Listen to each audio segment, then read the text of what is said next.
Gimana cara orang bisa berbohong selama 20 tahun? Dia adalah Carlos Kaiser. Dia mengaku sebagai pemain sepak bola selama 20 tahun. Dia mendekatkan diri dengan pemain-pemain profesional yang terkenal di klubnya itu dan mengajak keluar bareng, hangout bareng ke klub, ke party, kemana.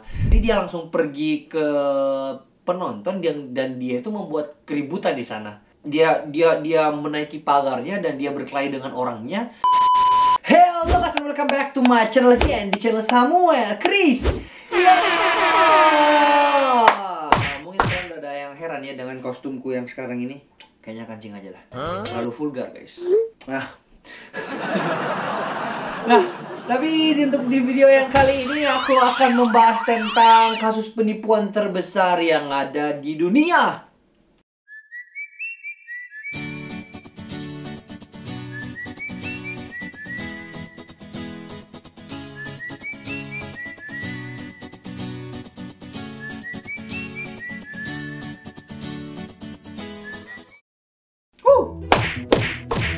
Kasus ini sebenarnya cukup lucu setelah aku pikir-pikir, tapi menurutku orang yang melakukan ini tuh pinter banget karena dia berhasil menyembunyikan kebohongan selama 20 tahun dan tidak ketahuan gitu loh. Gimana cara orang bisa berbohong selama 20 tahun? Dia adalah Carlos Kaiser. Dia mengaku sebagai pemain sepak bola selama 20 tahun dan kebohongannya ini membuat dia itu bisa bermain di klub-klub profesional gitu loh. Dan gimana sih caranya dia berbohong atau asal mulanya gimana sih? Kita mulai aja langsung yuk.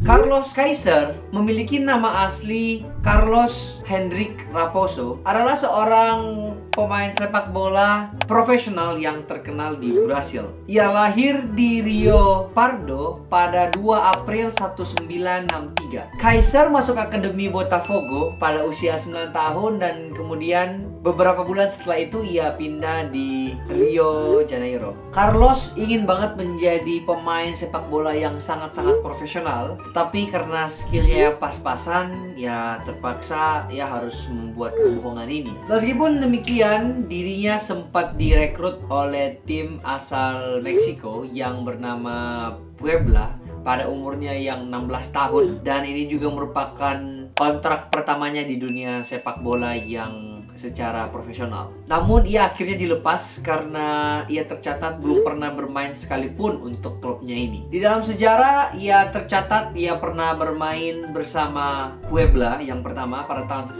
1979. Kemudian ia pindah ke Botafogo pada tahun 1981. Setelah itu ia pindah lagi ke Flamengo pada tahun 1983 hingga pada akhirnya ke Guarani pada tahun 1992. Tapi anehnya selama ia berada di klub-klub ini, ia itu tetap mendapatkan gajinya terus masuk, ya namanya udah kontrak ya. Tapi ia sekalipun tidak pernah bermain sepak bola. Dia benar-benar luar biasa sekali dalam menyembunyikan kedoknya. Pasti kalian udah bertanya kan, gimana sih strateginya atau apa sih yang ia lakukan sampai bisa menyembunyikan kedoknya itu selama bertahun-tahun? Strateginya itu simple banget. Dia hanya pura-pura cedera guys. Jadi dia selama bertahun-tahun bermain sepak bola itu hanya pura-pura cedera. Dan ini terbukti sangat-sangat efektif. Mungkin karena pada zaman dulu teknologi untuk mendeteksi cedera itu masih belum secanggih sekarang ya. Jadi kayak masih belum bisa mendeteksi gitu loh. Tapi kalau aku pikir-pikir, kalau strategi cederanya ini diterapkan di dunia sekarang, itu udah nggak mungkin bisa terjadi. Soalnya dokter udah canggih, teknologi udah canggih, jadi langsung ketahuan apakah emang benar dia cedera apa enggak. Tapi mungkin pada saat itu, teknologi belum canggih, jadi akhirnya dia berhasil melakukan strategi ini. Akhirnya ya dia emang sama sekali nggak pernah turun ke dalam pertandingan untuk bermain. Sama sekali.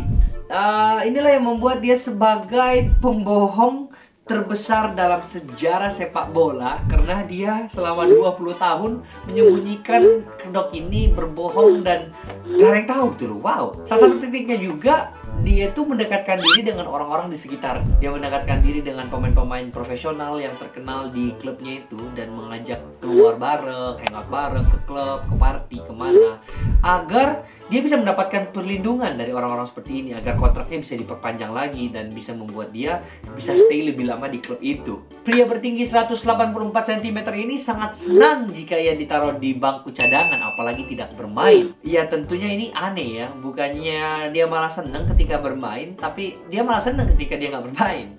Bahkan ada satu momen yang lucu banget di mana coachnya ini atau pelatihnya udah frustasi karena pada saat itu matchnya udah ketinggalan 2-0 ya dari musuh, mereka kalah. Dan pada saat itu udah menit ke 82, jadi tersedia 8 menit lagi sebelum pertandingan habis kurang lebih. Kemudian si pelatihnya ini menyuruh si Kaiser untuk bermain. Tetapi yang terjadi adalah si Kaiser itu masih pinter banget gitu loh. Dia tetap ingin putar otak gimana cara ya biar aku tuh tetap gak main, karena aku gak bisa main gitu. Jadi pada saat dia lagi pemanasan gitu, pas sebelum dia masuk, tiba-tiba ada supporter-supporter pemain bola yang menyoraki dia, yang menghina dia dengan kalimat-kalimat yang cukup kasar. Dan dia memanfaatkan momen itu untuk dia tidak bermain. Jadi dia langsung pergi ke penonton dan dia itu membuat keributan di sana. Dia menaiki pagarnya dan dia berkelahi dengan orangnya yang membuat si Kaiser harus ditarik keluar sebelum ia masuk ke lapangan untuk bermain. Hebat banget orang ini ya. Yang pokoknya hasil akhirnya selama dia berkarir dalam dunia sepak bola yang profesional ini, gajinya terus masuk, dia terus berganti-ganti klub profesional, statusnya tetap sebagai pemain sepak bola profesional, tetapi ya tidak ada satu pertandingan pun yang ia lakukan. Dan semua itu berjalan dengan mulus. Luar biasa banget. Aku impresi ketika tahu cerita ini.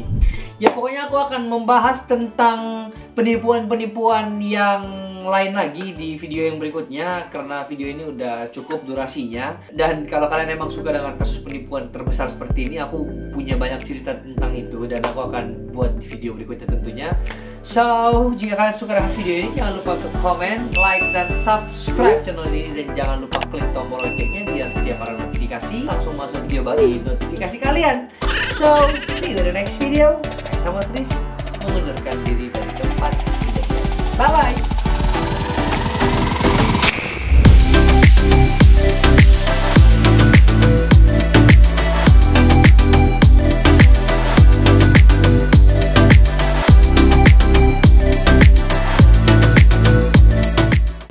Salah.